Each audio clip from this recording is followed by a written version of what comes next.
The pandemic has taken a toll on schools in many ways, but newly released data show how it's taken a toll on public school enrollment. According to the Minnesota Department of Education, public school enrollment dropped by 17,000 students this year compared to the year prior. That is a 2% drop.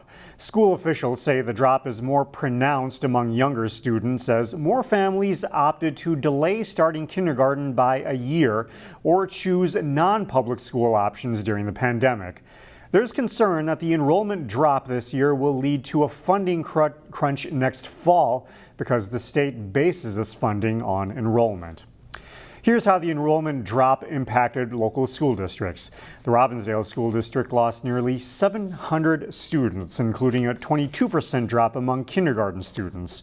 Osseo schools lost more than 800 students, including more than 200 kindergarten students. And Wayzata schools saw a drop of nearly 200 students overall, but a loss of more than 200 students at the kindergarten level. As far as what could happen next, Education Minnesota, the state's teachers union, is calling on the state legislature to approve additional funding to compensate for students that parents held back or transferred out during the pandemic. The COVID-19 pandemic is impacting just about every industry. Reporter Sonia Goen shows us what a Crystal Theater is doing to make it through tough times. Allegiant Theater in Crystal has been dark since last March because of the global pandemic. Owners of the Playhouse adjusted their business model to try to stay afloat. It's been really tough.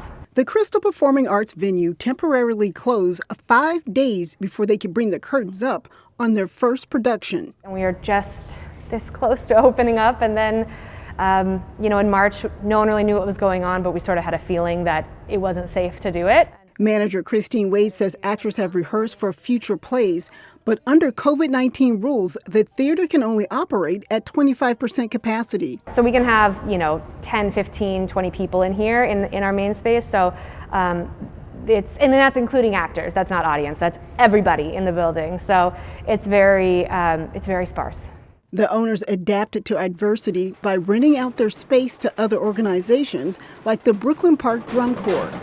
But requests for rentals are dwindling. It's so sparse. It used to be every single day, all the time, and now it's once a week, once a month. The Playhouse is cutting back on lights, heat, and other utilities. It's been cold. We're just trying to keep our expenses so low right now. Allegiant hopes to get back to business in the summer or fall, but it's at the mercy of union guidelines. It's going to happen. I just take it one day at a time, but I know that everything passes and changes, so it's going to happen. In Crystal, Sonia Goins, CCX News. Crystal police continue to investigate a crash that injured 4 people, one of them with life-threatening injuries. The crash happened Friday at about 5 a.m. on the 4500 block of Douglas Drive. According to Crystal Police, 2 vehicles collided. All of the 4 people involved were taken to the hospital. First responders performed life-saving measures on a 48-year-old man, and as of Monday afternoon, there was no update on his condition. The other 3 injured, we're told, are in fair condition. While the investigation continues, Crystal Police point to distracted driving as a possible factor. Accidents have piled up this month due to slippery conditions and frigid temperatures.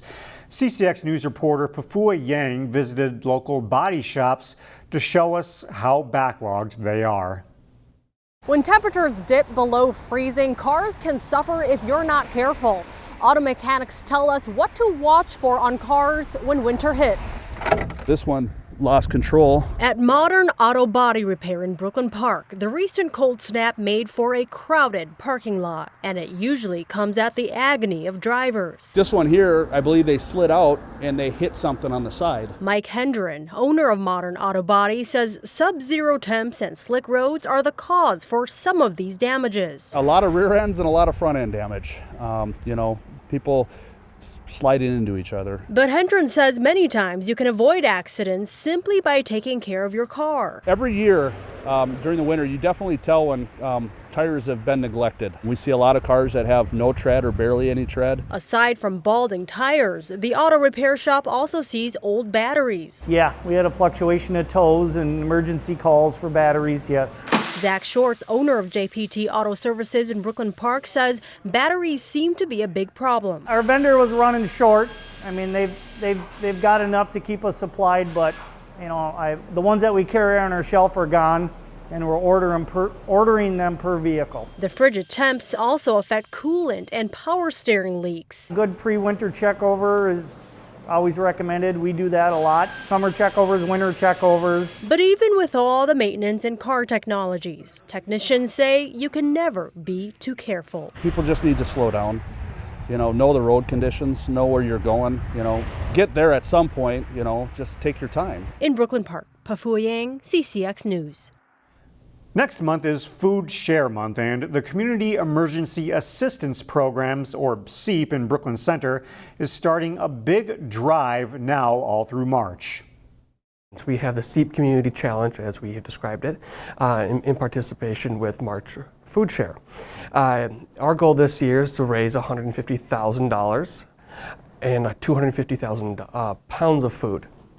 This year, there is an anonymous benefactor who is issuing a $50,000 challenge match to the community. Anybody can have a drive, financial or food. They can do it in their neighborhood, their places of employment, any community associations they are a part of, or start a fundraiser. They can go to GiveMN, look up CEAP, and join March FoodShare or CEAP Community Challenge page there and create a fundraiser.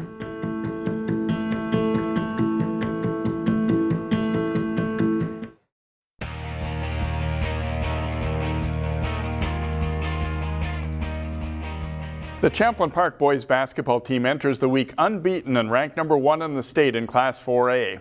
In this week's CCX Sports Spotlight, we feature a talented post player for the Rebels. Here's Gibson letting it fly. That's good for three. In a program that's won a lot of games and produced some great players, Francis Wakoria has blossomed into a star for the Champlin Park boys basketball team. The 6'7" senior has some old-school post-game, which includes more than scoring. Being down low, it's like there's a lot of things you can do. Even if you're not in the game offensively, you can still be doing other things like grabbing rebounds, getting offensive rebounds, getting block shots, and all the other things, setting good screens for your teammates to get open. There's a lot of things you can do down low. Now, it's not just about scoring. Wakoria came into the Rebels program as a 9th grader with size and potential, and he's transformed himself into a better all-around player. I think he's worked hard. I know I've worked out with him a lot of times throughout our years here. You can tell his footwork has gotten a lot better over time, and he's slimmed down. Even though he's lost weight, he's gotten stronger though. So he definitely got his conditioning right, and just his skill set too has just improved every year. Freshman year, he was just really quiet, and then last year, that's when he really came out of the shell. He's one of the more funny guys, more chill guys. He kind of stays to himself, but he's still one of the funniest guys on my team. Playing underneath Coach Tuck has been really great. The last 4 years, he's taught me a lot, and he's taught me that seeing double teams every night, it gives me an opportunity to get my teammates involved every single day, and it showed in that TG game I was able to get everybody involved, and the league kept going higher and higher. So that's what he's taught me ever since I've been here at Champlin Park. Francis was averaging 17 points, 12 rebounds, and just under 2 blocks through the Rebels' first 9 games.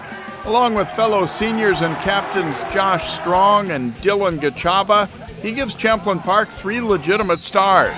It's like for teams, they have to kind of pick their poison because they can't really stop all 3 of us, shut us down, all 3 of us, but playing together, it really helps us, work off each other. And that's really helped our team win, and the chemistry between us 3 has really shifted to the rest of our team. That star power and overall strong team moved the Rebels into the #1 spot in the state Class 4A rankings, which is mostly a good thing. There's a downside that we get everybody's best game every night, but it's a great thing to be able to have that target, to feel like we're the best, and we understand that we have to work hard every single day. It's a good feeling. The Brooklyn Park, Brooklyn Center area is a hotbed for African immigrants. Wakoria comes from a Nigerian family. I was born here. My parents are both from Nigeria. My older brother was born in Nigeria, and then we moved to Minnesota and started our lives here. I've lived here for 18 years. We've recently traveled back to Nigeria twice in the last 4 years to visit family, and they've been having weddings over there, so we came down to visit a couple times. I missed a lot of games last year and also my freshman year, traveling back there to see my family. But it's been great going back down there. His skill set and hard work resulted in a Division I basketball scholarship. Wakoria is headed to the University of California, San Diego. It's not just about basketball. It's about being sustained for the rest of your life. And also, they provided an opportunity for me to maybe even play my freshman year a lot of minutes. So I made sure I took advantage of that.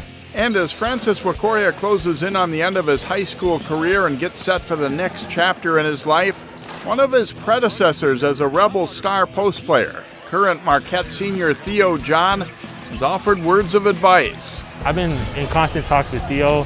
We've been talking about like what it takes to be great and like what it takes to be good and like taking things in a professional standpoint and like coming to basketball like it's a job, coming in on time, working hard and taking it seriously.